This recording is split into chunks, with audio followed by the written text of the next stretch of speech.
Okay, guys, we're live. Okay, great. Seth, yeah. Just restart your computer if you could join us. Awesome. Okay, Max, I guess it'll be just me and you. The Chavruta starting off. And then hopefully Seth will join us. And if anyone's watching at home, like watching the live YouTube, then great. So just to start off, so the Makoro that we're going to be using, so I just messaged them if you want to open them. And so, yeah, so in short, the idea of this webinar, it's kind of a continuation from the last one, but also a completely separate topic, but on the same theme. Last webinar, we were speaking about staying committed to Judaism on campus and doing that through the avenue of a Mishnah and Pirkei Avot, saying that the three pillars of Judaism and that kind of keep the world going are Torah, Avodah, and Gemilut Chasadim. And so last webinar, we spoke about Torah. And this webinar, we're going to speak about avodah, which is typically understood to be tefillah. And we're going to be trying to analyze a little bit about tefillah, kind of what the Jewish approach to it is, where it comes from in general, and just a whole slew of things. So I guess, yeah, while we're waiting for Seth to come back, maybe we'll just get right into it, Max. So if you can tell me when you don't want to read, I guess we could just switch off reading since it's just the two of us right now. So I'll just read source number 1 just on my own, and then I'll ask you to read some things. So source number 1 in Pirkei Avot, Shimon HaTzadik haya mishiarei Knesset HaGadola. So Shimon HaTzadik, he was one of the remaining people in Anshe Knesset HaGadola. Right? So just like we said, so he used to say that there are 3 things the world stood on: Torah, Avodah, and Gemilut Chasadim. And again, Avodah is prayer. So yeah, that's just the basic Mishnah we saw last week also. Then I'm gonna just quickly read source 3. I don't know why I don't have where it's from. I think it's the Bar Anura, the commentary on the side of the Mishnah, but I'm not 100% sure. So it says, and I'll read it in English: it is a positive commandment to pray each day, as it is stated, and you shall serve the Lord your God. They taught that serve means prayer, as it is stated, and you shall serve him with all your heart. The sages asked, what is the service of the heart? And this is prayer, right? So just explaining a little bit about what avodah is, and that it's prayer, it's tefillah. Okay, so that's just a really short introduction. Max, do you want to maybe read source number 2? Hebrew, English, both. Rabbi Yossi bar Rabbi Chanina said, the prayers were instituted by the forefathers. Abraham established the morning prayer, as it is stated, and Abraham went in the morning to the place where he had stood before God. Yitzchak established the afternoon prayer, as it says, and Yitzchak went to meditate in the field just before the evening. Yaakov established the evening prayer, as it is said, and Yaakov, Vayifka, he reached the place, and he slept there because the sun had set. Okay, great. In sum, right, what does the source teach us? This is the basic source for praying 3 times a day, in the morning, evening, and afternoon. Right, and then it's connected to the avos. Yeah. Okay, now let's quickly turn to source number 4. Source number 4. Maybe you can read that also. Sure. Rabbi Aryeh Kaplan. Prayer is considered the service of God, similar to the sacrifices of the Holy Temple. The psalmist thus said, let my prayer be set forth as incense before you, the lifting of my hands as the evening sacrifice. Just as the sacrifice unites the spiritual and the material by making a lowly animal the object of serving God, so does prayer unite the spiritual and material by making the request of our material needs the service of God. It is for this reason that when it is possible to bring sacrifices, prayer can be offered in their stead. As the prophets exclaimed, we will offer the words of our lips instead of the calves. Thus, formal prayers were ordained in place of the regular daily sacrifices performed in the temple in Jerusalem, which themselves were accompanied by prayer and song. Moreover, the prayer of a sincere heart is better than any sacrifice. As the psalmist exclaimed, I will praise in the name of God with a song. I will exalt him with thanksgiving, and it shall please God more than the offering of an ox. Okay, awesome. Thank you. All right, so in short, what was the point of that source? That was basically kind of giving the basic reasoning for why service, avodah, is now considered prayer. Kind of how modern day prayer is the new version of what it takes the place of avodah. Okay, good, and also connecting it to the ritual sacrifices, so that basically we have two sources. Wait, Seth, can we hear you now?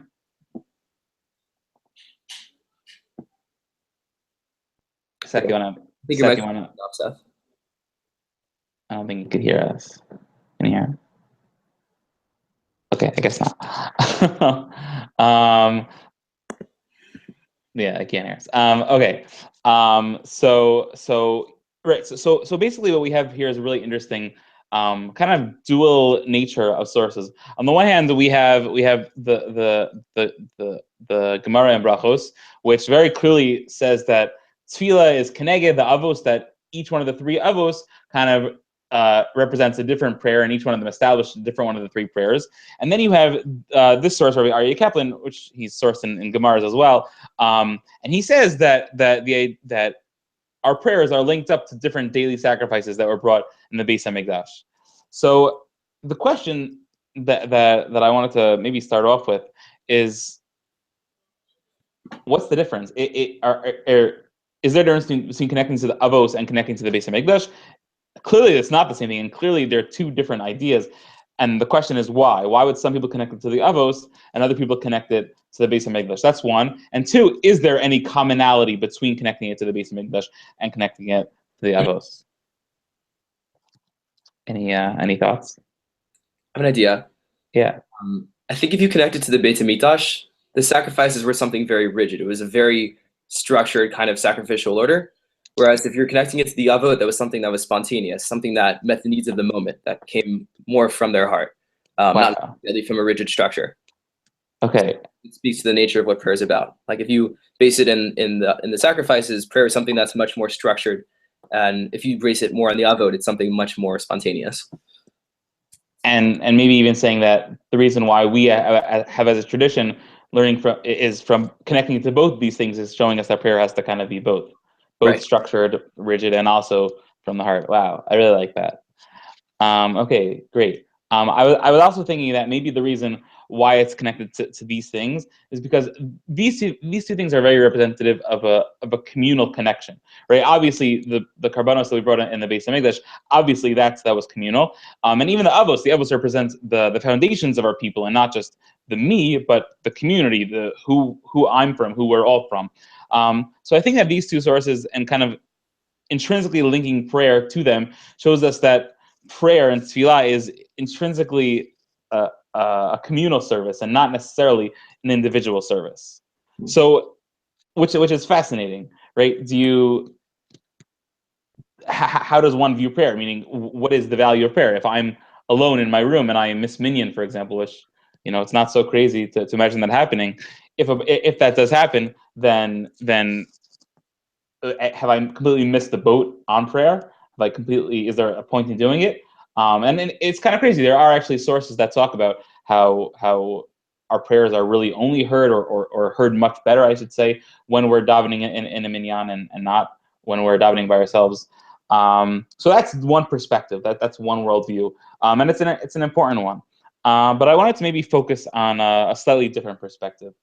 First of all, do you have any thoughts, questions? Anything to say? It's interesting. I wouldn't have thought that. It's an interesting way of interpreting that. Like, I guess I would have seen the upvote as more individualistic because it was individual people as opposed to like the korbanot, which I would have seen as more like kind of everyone's doing this together, or like the Kohanim are doing it on behalf of the people. But it makes a lot of sense when you put it that way. Like the upvote are the heads of the Jewish people, so whatever they do is kind of representative of the peoplehood. Yeah, so that's definitely one perspective, the one that I offered. But I think you are right. I think that there's a lot to say for the avos representing individuality. In that, even though they are the foundation and could represent the klal, I think you are right and very attuned to the source by saying that it definitely represents individuality and not necessarily community. So I think both perspectives are true, even though they contradict each other. Okay, so maybe let's go to source 5 to begin a slightly different discussion along the same lines. Seth, you can hear us now? Yeah, I can hear you guys. Can you hear me? Oh, wait, yeah. What happened? Oh, there we go. I don't know. My computer is really screwed up. So Don't ask. Okay, great. I'm so glad. I'm so glad that you're here with us now.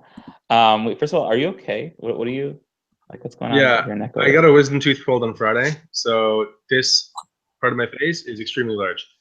So Cool. Okay. Are yeah, you able to? Can you talk? Is it okay to talk? yeah. I just had a Okay. Hanukkah brunch, so don't worry. I've been eating, I've been talking. Okay. Okay, great. Do you have the source sheet up? Do you want to maybe read source number 5? Yeah, maybe pass it off just for now because I'm just filling everything. But Okay, I'm pulling it up. sure. So Max, why don't you take 5 and then Seth will take 6 and 7. Sure. All right. So Rav Shimshon Raphael Hirsch. Hitpalel, from which tefillah is derived, originally meant to deliver an opinion about oneself, to judge oneself, or an inner attempt at doing so, such as a hitpael, reflexive form of the Hebrew verb, frequently denotes. Thus, it denotes to step out of active life in order to attempt to gain a true judgment about oneself, about one's relationship to God and the world to oneself. In English, we call tefillah prayer, but this word only incompletely expresses the concept to pray, i.e., to ask for something is only a minor section of tefillah. Okay, thank you. Do you want to maybe summarize that? Yeah, I'm trying to understand it because I know a similar idea about Okay. the idea of tefillah being a reflexive act. I haven't heard it phrased this way. I'm trying to understand this a little better. Okay, so maybe let's talk it out. Right. So he starts by using the word hitbalel, right? Like hitbalel. It's the classic way to say, to daven. So his whole question is, why is it formed this way? Why isn't it? Why is it in the reflexive? Why is it in the hit by L version? So his answer is that the idea is that it's kind of looking inwards and not necessarily focused on outwards, right? When we normally daven, when we normally pray, it's usually focused on saying the classic view is I'm asking God for something. I am reaching outwards. But if it is hit by El, which that is the binyan that we usually refer to as tefillah in, then that means it has to do something with being inside of me. And so his whole point is saying that really the idea of tefillah, even though it is to pray, even though it is asking God for something, really the truest version of it and the main essence that we often miss when we define tefillah as prayer is that it's about judging oneself. It's about looking inside and seeing how the way he says it, about one's relationship to God and the world and the world to oneself. Looking at how I see the world and how I guess the world sees me, and not necessarily just talking to God and asking for things. So like a really deep idea, and really kind of complicated, honestly, the way it's explained. And definitely made complicated by the fact that I shortened it and didn't give you the full piece. But the idea being that when you have prayer, so the way I kind of viewed it in my mind was there's this chart, and you'll see, I guess, the reason why I grouped the reasoning of the Avot and the reasoning of the Beit Hamikdash, and that being the reason for tefillah, and that being what tefillah is keneged. The reason why I put that in one category is because I think that the sources that we're going to see now have an entirely different story, i.e., that there's one perspective of tefillah that's completely communal, and that what is the community doing? The community is gathering together to, I guess, ask God for something, to serve God, but it's all about what we're doing outwards towards God, and not necessarily so much inwards. It's hard for a community to self-introspect on its own. Can happen, but that's not necessarily like the classical view of what a community is doing. It's usually outward actions. But there's this entire separate aspect of tefillah, which is this inner aspect, this I am affecting myself. I am personally changing and being affected by the words that I'm saying. And yeah, it's an entirely different way of viewing it. It's almost like a meditative state. It's not like you're trying to go out there and ask. You're just trying to see what you can do for yourself and what you can do to improve your actions towards others. Yeah, exactly. Kind of completely shifts this idea of yeah, I can't say it any better than you did. Yeah, exactly. Okay, Seth, you want to go ahead and read source number 6? Sure. This is Rav Yehuda Halevi from Sefer Kuzari. Oh, classic. Okay. A person's prayer provides nourishment for his soul, just as food provides nourishment for the body. The influence of each prayer remains with the person until the subsequent prayer, just like the daytime meal sustains him until he eats the evening meal. Okay. Wow. Okay. You want to unpack that a little bit? Yeah, I mean, it's just, I think it's kind of like the old saying, which I actually just heard today from my brother, like ein kemach, ein Torah, right? Like there isn't sustenance, there's nourishment, and there isn't Torah. So it's like just as the soul provides for the body provides for the soul, and it's like a interconnected sort of relationship. Yeah. And kind of also stressing that if tefillah is all about just asking God for things, and it's all about this, I guess, for lack of a better term, like a lip service, and just, coming to Santa and sitting on his lap and asking him for something, then who needs that? What's that for? That's only beneficial for me in a very physical way, but I guess a non-holy way, or not necessarily kadosh way.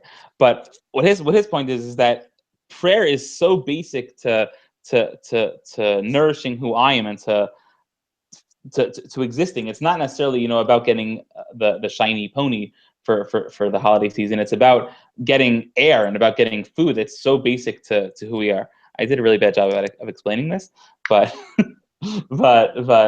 yeah, I think the source does really speak for itself and really shows how valuable prayer is to an individual and not just on a communal level. Okay, and Seth, maybe you just want to read source number 7. Sure. This is Rav Yosef Albo, Sefer Ikarim. So just a quick parenthetical note. So Sefer Ikarim from Rav Yosef Albo is a fascinating sefer. I don't know if any of you are familiar with it, but really what makes it so interesting is that we kind of do use it sometimes in shiurim, and it's certainly part of our tradition, in terms of svarim that we use. But what's interesting is that he very famously holds that not like the Rambam when it comes to matters of faith. The Rambam, very very famously held of the Yud Gimel Ikarim that you have to believe in, and that's what Orthodoxy believes in. But Rav Yosef Albo had 3 Ikarim. Some of them overlap, and some of them, kind of combine a few of the Rambam's ideas into one idea. But for the most part, it's not it's not all inclusive of the Rambam's Yud Gimel Ikarim.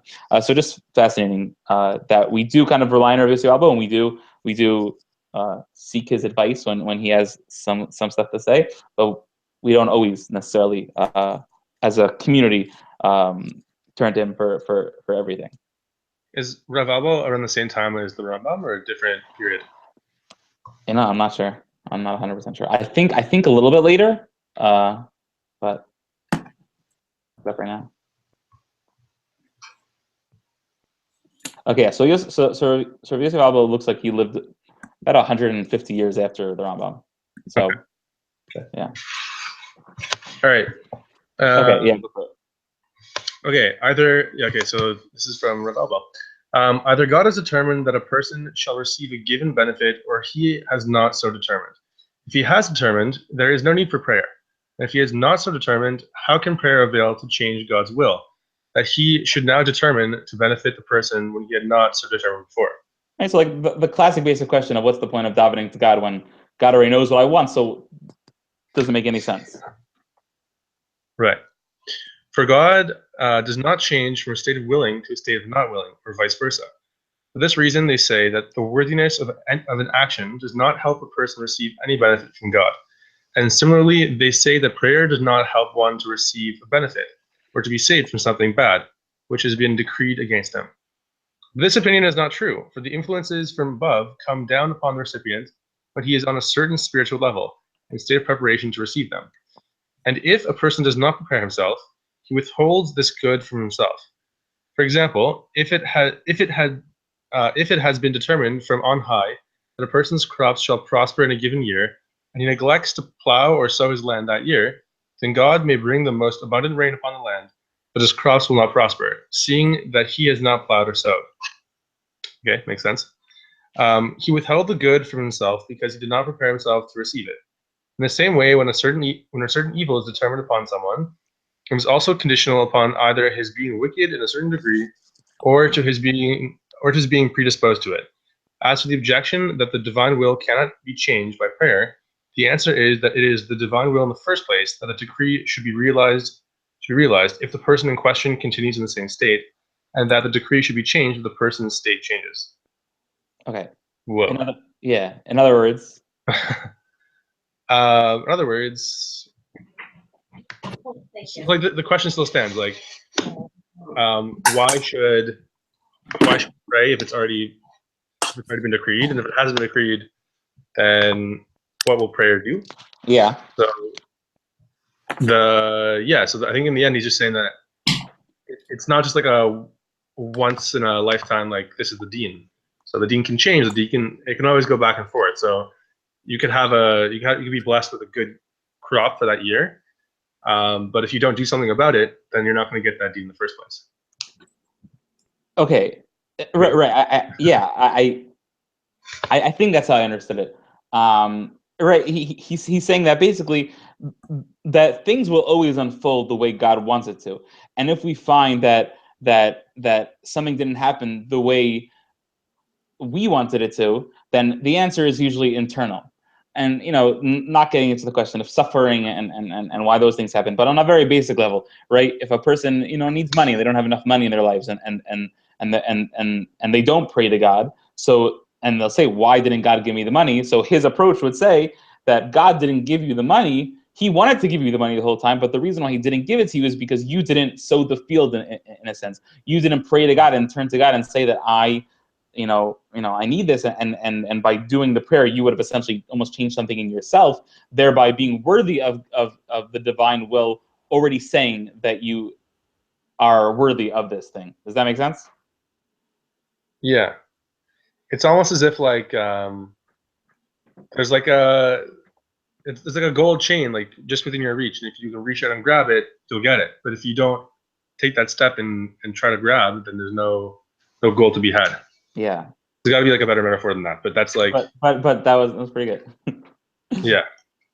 Okay, great. So why we're looking at all these sources, it's kind of a little bit random, but the way that I think it comes together is pretty nice, actually. And maybe Max, maybe I'll use your model to describe it instead of the model that I was going with before. There's very clearly two ways to look at prayer, and that's a communal way and an individualistic way. The communal way is clearly sourced in the sources that we have that connect prayer to the karbanot that were brought in the Beit HaMikdash, and the individualistic perspective is clearly linked to the fact that prayer was originally made by the avot in a very individualistic way. That each one of the avot made each one of the three tefillot that we have during the day. And with that comes a whole slew of different ways to perceive tefillah. On the one hand, tefillah is solely communal, in that if the community needs to, so much so is it communal that some might even argue that tefillah doesn't even work, or it doesn't even have so much of a purpose without community. That's how community-oriented tefillah is. On the other hand, others might say that tefillah is so individualistic and so based in my heart and so based in who I am, that the only way tefillah could work is if I look internally and I try to work on myself, and I try to change, and I try to see what God wants from me, and thereby activating the divine will, and if you will. And it's a huge discrepancy. On the one hand, you have this community perspective. On the one hand, you have this individualistic perspective. And so I guess the question I want to pose to both of you, and I don't know if there is a right or wrong answer, what do you, and it could be relevant to what you feel like, the minion situation is like on your campuses. What role do you feel like tefillah plays in your lives? Is it communal? Is it individualistic? Is it both? What do you feel like kind of rings home more for you? I think towards the beginning of the year we had a higher attendance for Minyan, and it's kind of been faltering since. So lately it's been more of a individualized experience for me, just kind of putting on tefillin in my room, trying not to wake up my roommate, things like that. So it's been much more personal for me, but I think I connect to it much more when I'm davening in a minyan. I think there's something about being part of the klal, being part of a room of people that are having the same will as you. The way I see tefillah, I see it as a will exercise. It's about like exercising your koach ratzon. Like, I think it's all about looking internally, kind of like Rav Hirsch was saying, and thinking about what do I want, why do I want it, and is this something that Hashem wants me to want? And I think, like we were learning before, it's about changing the kind of person who you are to become the kind of person who is deserving of what you want. And I think when you're in a room full of people that can you say that line again? That was good. what about becoming the kind of person who's worthy of what you want? Yeah. Yeah, and I think tefillah is all about becoming. Like the process of tefillah, the process of exploring your own will internally, changes the kind of person who you are. Like if I wanted something for one reason one day and I keep working at it and I keep asking myself and being brutally honest with myself, why do I really want this? Is this really the right reason to want it? Eventually I'm going to come to want it for the right reason. And that's going to change the kind of person who I am, because I'm going to see that not just as an object that I want for this one reason that may be more shallow, but for a reason that's really good, that's really pure, and that's worthy of me having that. Yeah. And I think when you're in a room full of people that are engaging in that same process, that are also exploring their will, and that I think the whole reason that tefillah is structured the way it is because you have certain parts that are said aloud, that are said communally. You know, you have Kaddish, you have Baruch Hu, you have these parts that are communal. It's the communal declaration of our faith. You know, you have Shema. All these things are said together because these are the basic principles that we want to share together. But you have the Amidah, which is said individually because no two people's Amidah should be the same. Everyone's own Amidah is exploring their own desires, and everyone's desire is different. So I think having the two together is really the fulfillment of that paradigm of the avot and the korbanot, because you have yourself, you're standing in a room full of people that want the same thing as you, that have the same basic principles and same basic desires in life. And being part of that, I think, is a very powerful experience. And then I think it works well also because you have also that element of tefillah that also is personal, that enables you to explore your own internal desires as well. Wow. Well, Well said. Well said. Thanks. Seth, do you have any? I don't think I can top that. That's like a pretty hardcore answer. I don't know. I think on my campus there isn't a whole lot. There isn't like a. There are minyanim, but they're not so regular. And the people that come, it's always a different mix of people. So I think for me, it's more like it's a personal sort of benefit that I gain. And for me, it's more just like a nice scheduled time that I know is going to come up every Tuesday morning and every Thursday morning and every Monday morning. It's going to happen all the time. And whether I'm studying in the library for like 12 hours during exams, and I have to like stop, say, oh, the sun's going down, time for mincha, let's like stop, go to the stacks and daven. It's just like a way to really like partition out the day and figure out like what time is for what and what time is for something else. So I think, I mean, I also go very fast when I'm davening. I'm not such a spiritual sort of person, but Okay. for me, it's just a way to partition the day and figure out what's things flow together. So Cool. Okay. I want to kind of keep the focus on both of you guys. I just maybe we could go around just out of curiosity. How often what's the expectation, I guess, in terms of minyan on both of your campuses? Meaning, is there an attempt to get three minyanim each day? One, just a Shacharis minyan, just Shabbos minyan. What's the expectation in terms of that? And yeah, let's start there. Max, gonna go first? Sure. Yeah. So every day there's a text sent out saying, can you make it to minyan tomorrow? Okay. And we're at about, I think, between 7 and 9 guys that can come consistently. We need about 1 or 2 more to have a consistent minyan. Okay. Most of the time during the week we don't get it, but Okay. Shabbat we do. There's always a Shabbat morning minyan, usually at Chabad, and we usually get Shabbat mincha after lunch, and then we do Mariv before Abdallah. That we don't always get a minyan for that. There hasn't really been any effort to make a mincha minyan. I've talked about it with some people, but I think it's too difficult because people have different schedules to get enough people to do it. Right. It's more kind of like just do it on your own. Right. And Mariv is kind of the same story. I want to talk to some guys next semester and just get a sense of what people's schedules look like too, because maybe it could be something. It's possible it could be even easier than Shachri because people don't want to wake up in the morning. Okay. Right. We're very close. We need about I'd say 3 more guys that are solidly committed to get a consistent minyan in the morning, but there's always that text that goes out that asks if you're able to make it. Okay.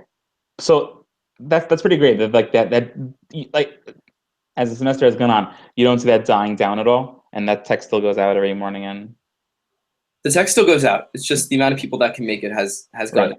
Right. But okay, that's pretty incredible. At least there's that least everyone knows that there's that consistent kind of call out and saying, Yeah. wow, okay, that's great. And Seth, what is it like on your campus? So my campus, there's a Chabad house, and so Great. the Chabad house, they have like Kabbalat Shabbat. They don't have Mincha before Kabbalat Shabbat, but they have Kabbalat Shabbat, they have Mariv, and then Shachrit the next morning. Okay. Mincha, it really depends on whether people are staying or going. Okay. And then on Tuesday mornings, there's a student organized minyan for Shachrit, but there's never ever a Mincha or Mariv. The community shul, which is Orthodox, has Sunday, Monday, and Thursday. So myself and two other students go to help out the community. Okay. But that's pretty much it. Yeah. And Okay. Tuesday morning is the one that's student run. There's like 5 people who are built in. It's the rabbi, his son, myself, my roommate, and some other guy who went to yeshiva. And then the other 5 people, there's people who like go to conservative camps or they go to conservative high schools. So like they understand what's going on. So usually we drag in 5 or 6 of those people. So Okay. Just dragging me unwillingly or dragging just, we have this going on. You want to come help us? yeah, like it's willingly, but not all the time. It's like, oh, like I'll come this time, but like next time don't count on me. Got it. Okay. So whatever, it's a bit of a struggle, but in the end, it always works out. And I hope Hashem is proud of us for having at least this Tuesday morning minute. Yeah. So I'm sure. Okay. I guess just one more question that I want to pose to you guys. Is there any way to make tefillah a bigger thing on campus? In that clearly, you have people that could help make a minyan. Definitely more, I think, on Max, it's more of a real palpable possibility. But even on your campus, Seth, is there a way to kind of get not the masses, whatever, a few more people involved in tefillah in a more significant way?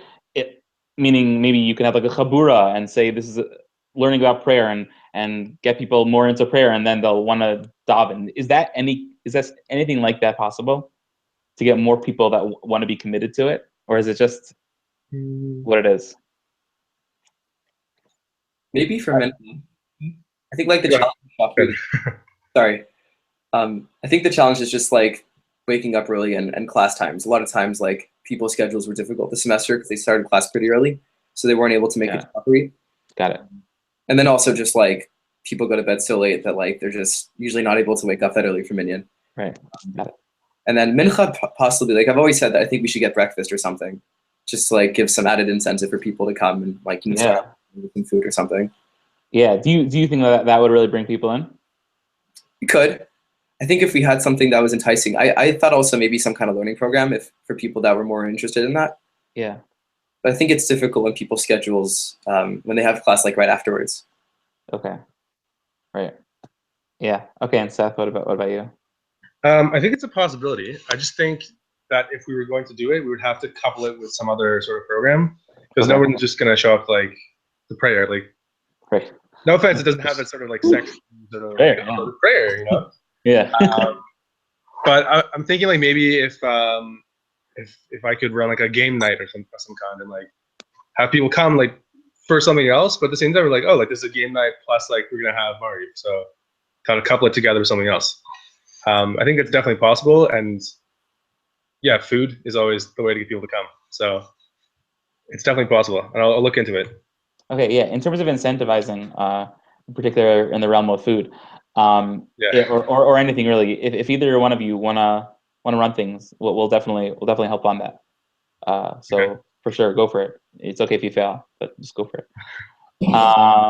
Okay, so I think that's really it. That's all I wanted to discuss for now. Does anyone else have any more thoughts on this, and then we'll just close it off with a few other thoughts. But on this topic, anyone else have anything they want to say?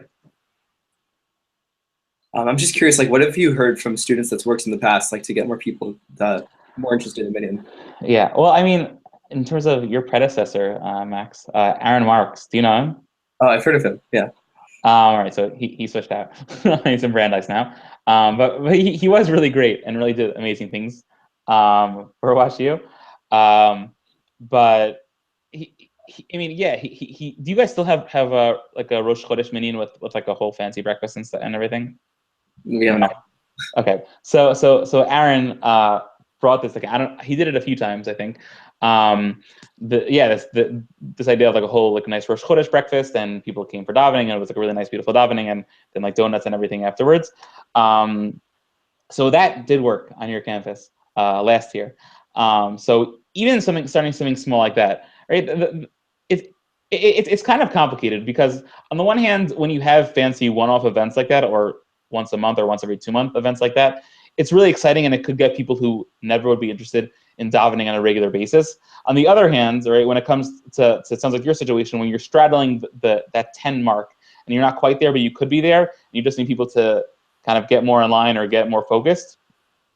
In that case, it sounds like all you have to do is just you need to just have people commit, and sometimes the way to do it is free food. Other times, other kind of incentives, maybe other kinds of programming or things like that. But davening on campus is probably the toughest thing for the obvious reason, because even when you have a text study, it sounds like, okay, interesting Torah, ancient Near Eastern text. Like, on some level, you can usually connect to someone somewhere. When it comes to prayer, people are like, if you don't believe in God, then people, there are plenty of people who do prayer but don't believe in God, which is a whole other topic. But in general, especially davening 3 times a day, they get someone to pray when they don't believe in God, and I'm sure you guys have experienced more than a lot also, that people either don't care or don't necessarily believe, or just ambivalent entirely. It's really hard. Probably the hardest thing to get going on campus. And also, some people just like don't know. I mean, that's like another thing. Like, I met this girl who's Jewish. Her parents are Russian, so that's probably the reason why she doesn't know.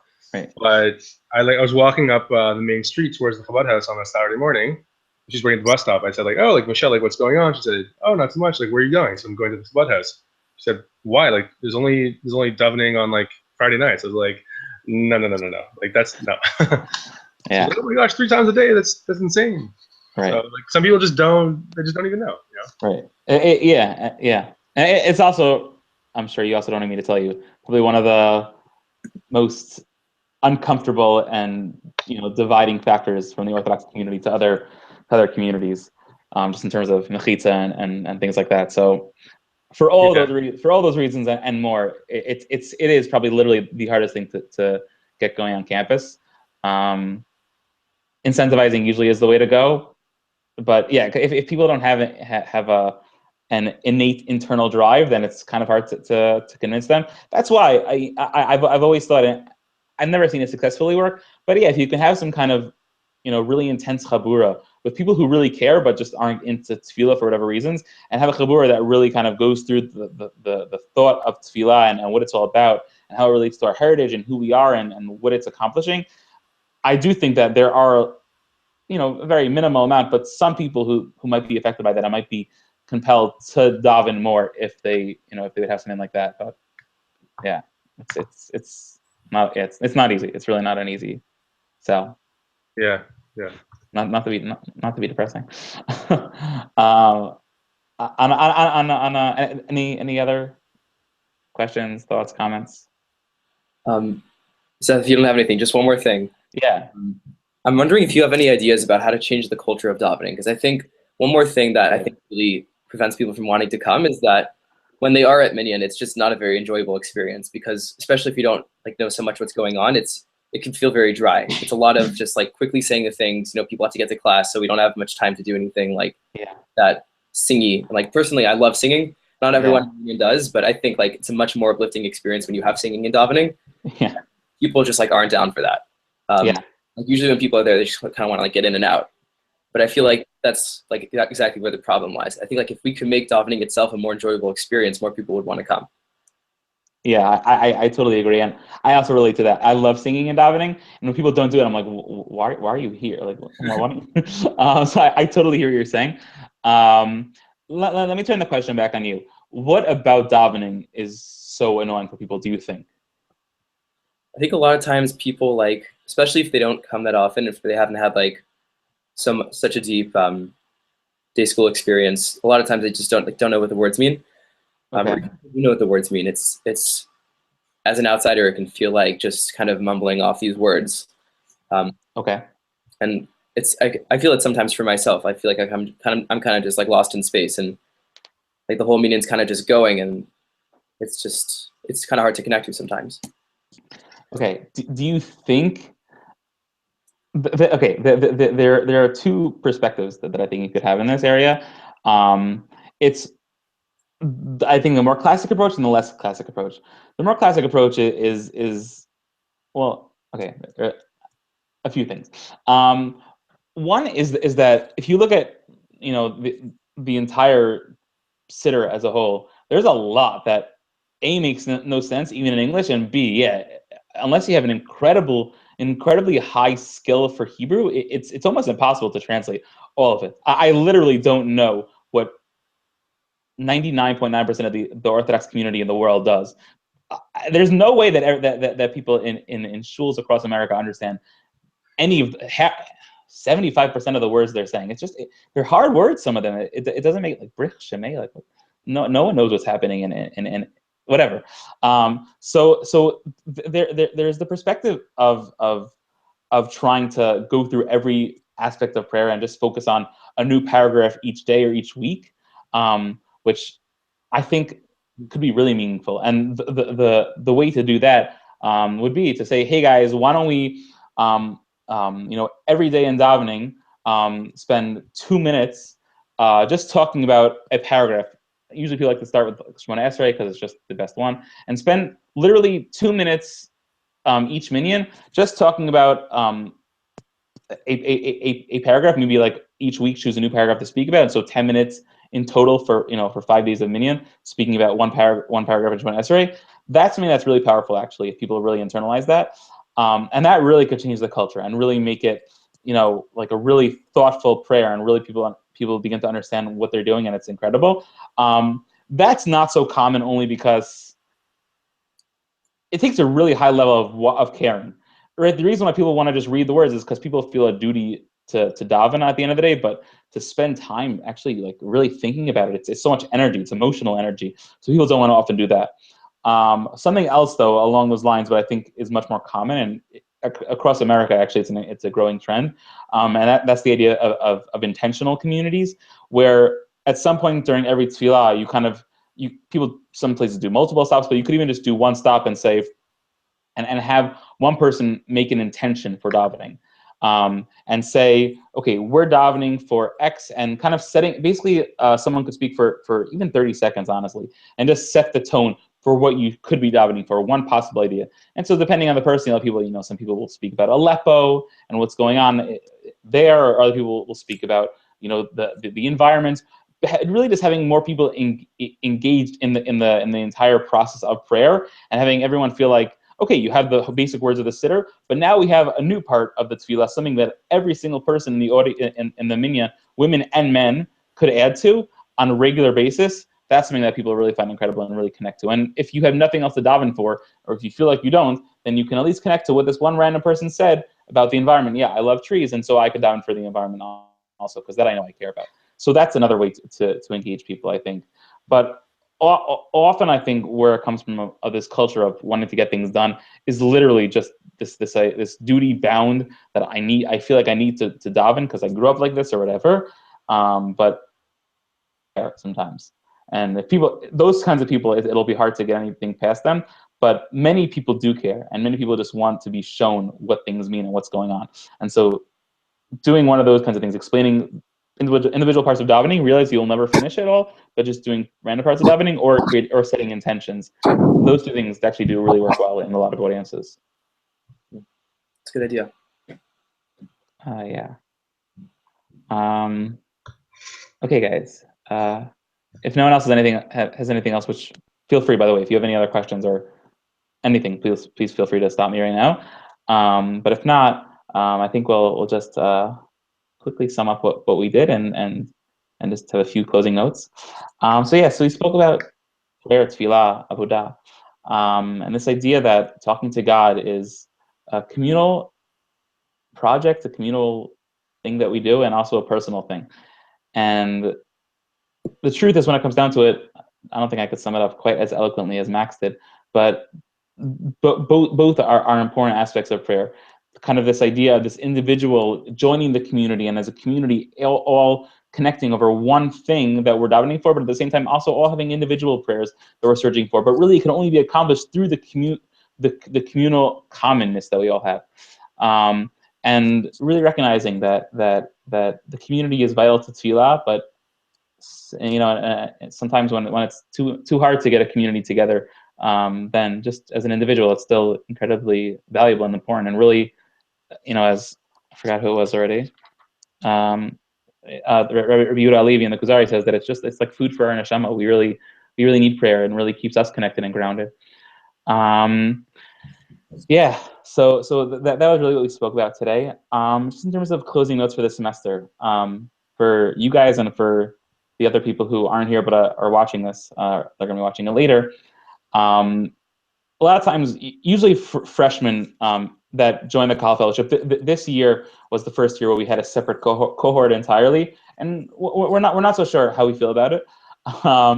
We meaning me, and the reason why is because I think that freshmen always struggle. Just the reason why we made a separate cohort was because you guys have unique challenges on campus, more so than everyone else. Everyone who's a sophomore and above, for the most part, they've broken into the community and they know what to expect. And they have a whole slew of challenges that we're going to begin speaking about with you guys next semester, hopefully. But when a freshman gets onto campus, especially if you have a yeshiva background, a day school background, and you get into a campus where Judaism is so not like anywhere else, that you've ever necessarily experienced it, then the whole ball game is so different. And so we wanted to have a separate cohort. But yeah, when you get onto campus and this whole new experience and getting used to college and Judaism and trying to prioritize what matters the most, so it's not easy. And so if you feel like maybe we didn't have enough time to learn together, maybe we haven't started learning together yet, whatever it is, or you feel like you haven't necessarily been able to do as much as you wanted to, it's okay. You still have 7 semesters left at least. So you'll definitely have time to make improvements.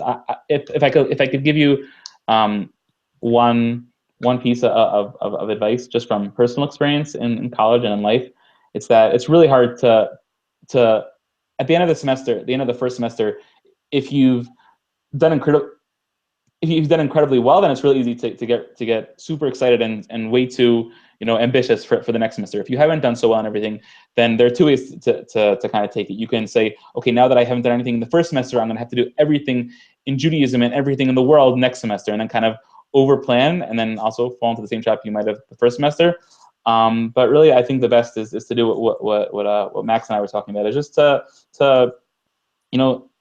be realistic and set like really realistic goals, but goals that will help you become who you want to be and stay who you want to be for the next semester. And don't get down on yourselves, because if you failed at certain things this semester, you really do have time to make amends. So I guess on that note, guys, we'll call it a day. And yeah, looking forward to learning with both of you more. Seth and I are learning tomorrow, hopefully. And Max, hopefully in a few weeks we'll start our Chavrusa. And yeah. All right. Thank you very much. Okay. Have a good day, guys. You too. As well. Chag Sameach. Chag Sameach.